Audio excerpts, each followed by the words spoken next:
tudo bem com você? Sou Carol Veiga. Seja bem-vindo ao nosso canal.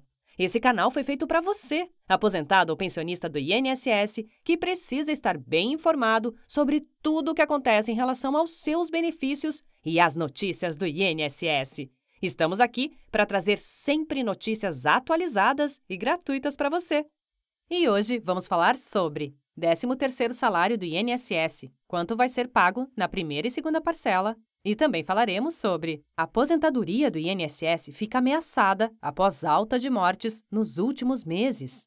Mas antes de começar, não se esqueça de se inscrever em nosso canal e ativar o sininho das notificações. Somente assim você receberá informações gratuitas e atualizadas.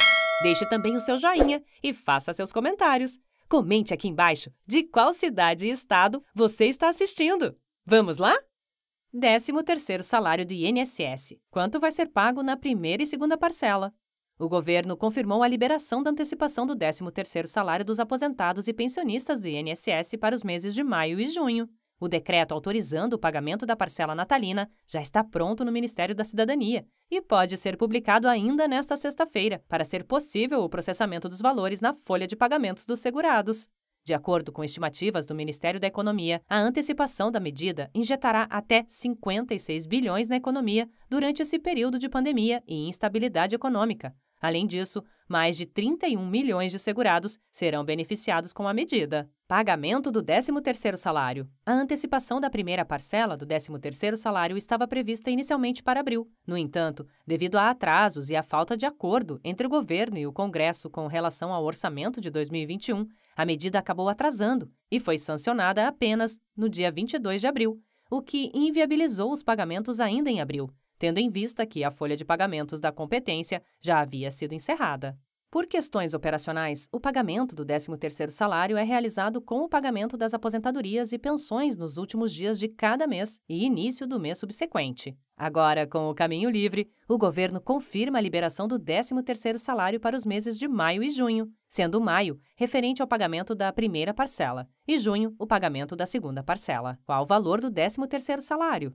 O 13º salário do INSS é dividido em duas parcelas, onde em cada uma delas é pago 50% do valor total do benefício. No entanto, em alguns casos, onde os beneficiários recebem um valor mais alto, acaba ocorrendo alguns descontos. Com relação à primeira parcela, o valor pago é sempre 50% do valor integral do benefício, sem qualquer tipo de desconto. Já na segunda parcela, o segurado recebe os outros 50%, e em alguns casos, essa parcela está sujeita a descontos, como no caso onde são descontados valores das contribuições tributárias do Imposto de Renda de Pessoa Física, IRPF, quando o segurado é contribuinte. Fonte: Jornal Contábil.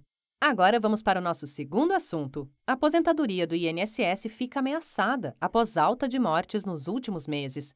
O INSS também tem sofrido impactos com o andar da Covid-19 no país. Isso porque o grupo mais frágil à doença são os idosos, fator que gera uma desanimação extrema quando se fala em aposentadoria. Um corte nos postos de trabalho acabou resultando na perda e redução da renda, comprometendo a sobrevida dos idosos.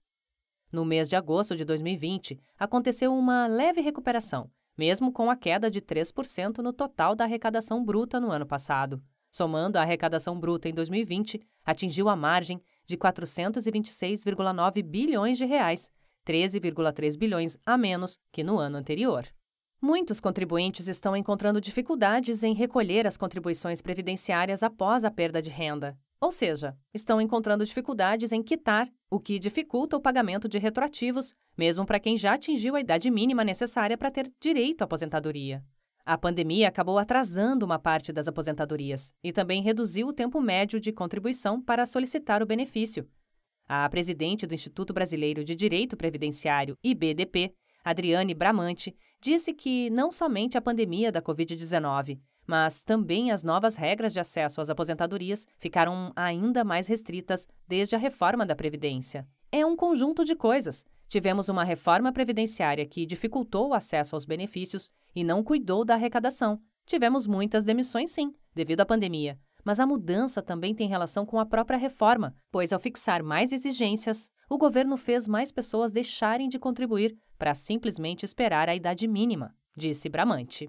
Se formos fazer uma comparação, em 2020 a expectativa de sobrevida dos idosos na faixa etária de 65 anos teve um recuo de 1,6% ao ano, conforme dados da Universidade Federal de Minas Gerais, UFMG, em parceria com as universidades americanas de Princeton, Harvard e Universidade do Sul da Califórnia. O período anterior à pandemia indicava que a esperança de vida após os 65 anos teve uma queda de 19 para 17,4 anos, ou seja, 8%, conforme o levantamento feito. Nem mesmo a esperança agregada ao fator previdenciário não pode ajudar no cenário atual. Isso porque o cálculo reduz cada vez mais o valor da aposentadoria, sobretudo com as regras de transição por pedágio. Com a reforma da Previdência, alguma das aposentadorias oferecidas pelo INSS, o segurado, para ter direito ao benefício, precisará de um tempo mínimo de 180 contribuições mensais, 15 anos de contribuições para realizar a solicitação. Isso quer dizer que até mesmo os idosos que já atingiram a idade mínima necessária deverão aguardar até completar o período de carência mencionado para finalmente se aposentar. Com as novas regras, é preciso que as mulheres tenham 61 anos mais 15 anos de contribuição, enquanto os homens devem ter 65 anos, sendo que o tempo de contribuição é o mesmo. É permitido ao segurado do INSS optar pela regra de transição por pontos, pedágios ou idade progressiva. São algumas alternativas para o segurado que ainda não atingiu a idade mínima e que está com dificuldades de adquirir a aposentadoria. É aconselhável que, mesmo diante destas possibilidades, o contribuinte deve dar continuidade nos recolhimentos mensais ao INSS. Isso porque são fatores essenciais que contribuem no acesso à pontuação ou tempo mínimo de contribuições. Fonte: Jornal Contábil. E então, o que você achou deste conteúdo? Espero que você tenha gostado. Para mais notícias como estas, não se esqueça de se inscrever em nosso canal e ativar o sininho das notificações. Assim você fica por dentro de todas as notícias que trouxermos aqui no canal. Obrigada e até logo!